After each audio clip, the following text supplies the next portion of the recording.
now. I'm Marissa Diaz, and I am joined by the fabulous, wonderful band members of the Trans-Siberian Orchestra, TSO. I call it TSO, but welcome Kayla Reeves and Al Petrelli to our show. We're so excited to have y'all. And tell us a little bit about what's going on with you guys. Thank you. Well, it's been a monumental year. Yeah. There's a lot of things to celebrate this year as far as TSO is concerned. For the first time in 12 years, we're going to bring back the third installment of Paul O'Neill's trilogy, The Lost Christmas Eve. And, it's been a while. This is a very beloved story of Paul O'Neill's that we haven't done in a while. And so we can't wait to bring that familiar nostalgia back to our audience and, spice it up, make it new. Al's working on some things, and we'll change up the music a little bit, but still keep it familiar for our fans. We're so excited.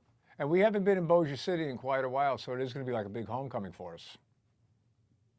I know it's amazing because it has been a while, and it's been 13 years? Did you say? About that now, yeah.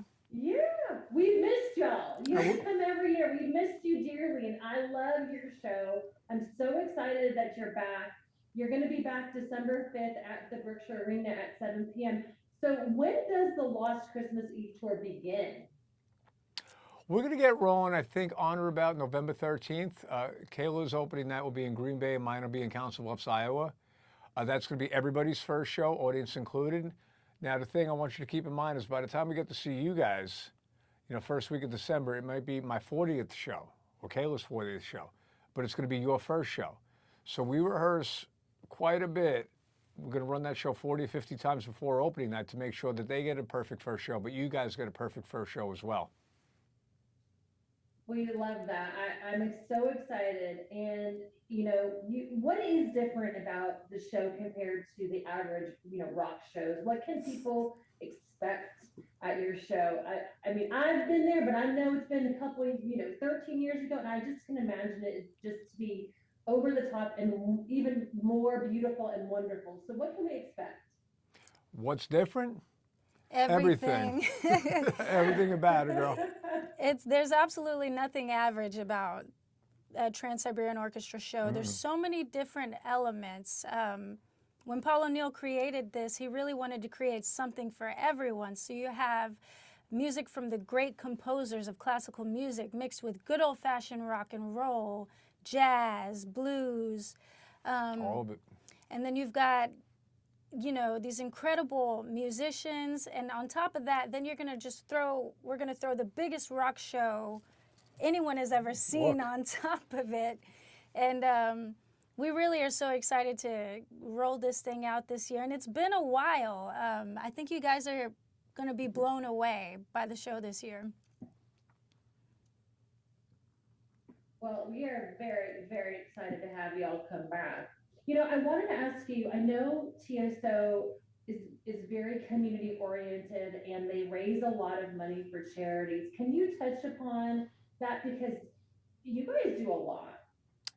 Yeah, thank you for bringing that up. I appreciate it. And this goes back to our founder, the gentleman who created this whole thing, Paul O'Neill.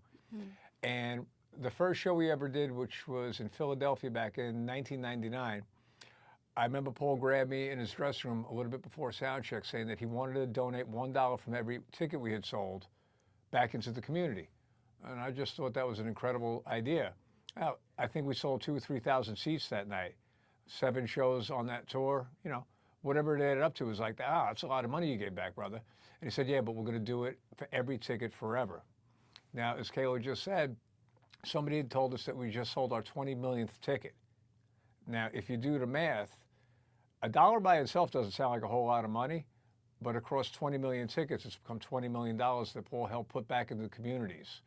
And I'm just so proud of him and what this organization continues to do. And that legacy will continue on for every ticket we ever sell. That's amazing because not only are you bringing a beautiful show to the community members, but you're also giving back. So thank you for doing so. You're welcome. Appreciate that effort. We really do.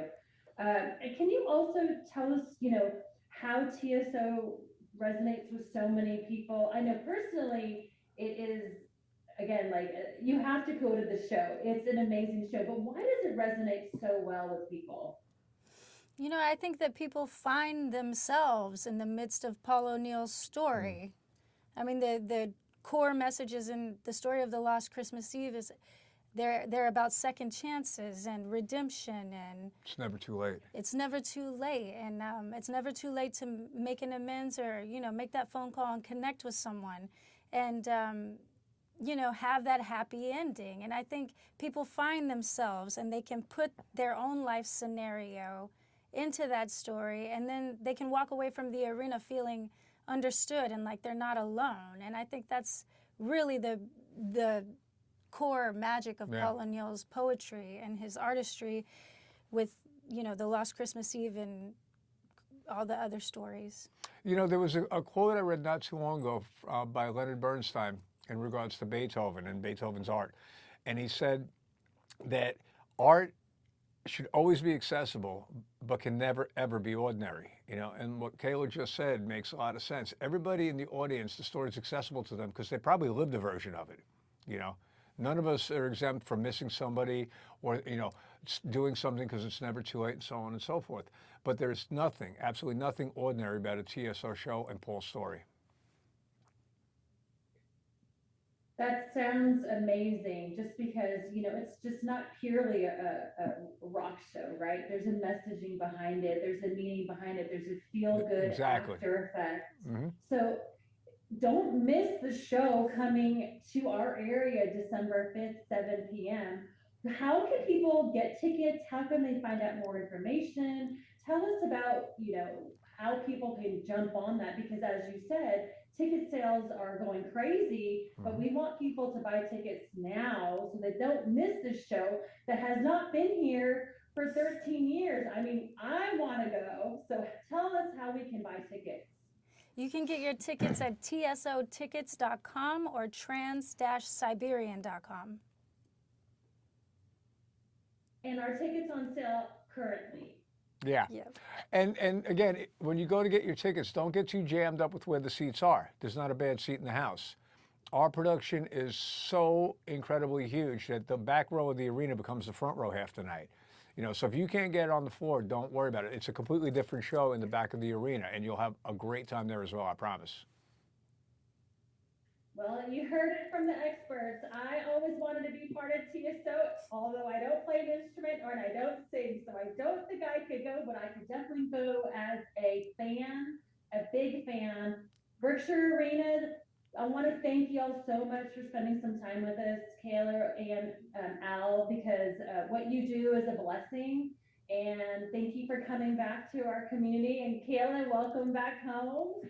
So we look forward to having you come to the Berkshire Arena December 5th, 7 p.m. And we appreciate you and thank you for what you do. Thanks for having us, and we can't wait to get back. It's going to be a lot of fun. Thanks so much. Take care of yourselves. You too. Thank you.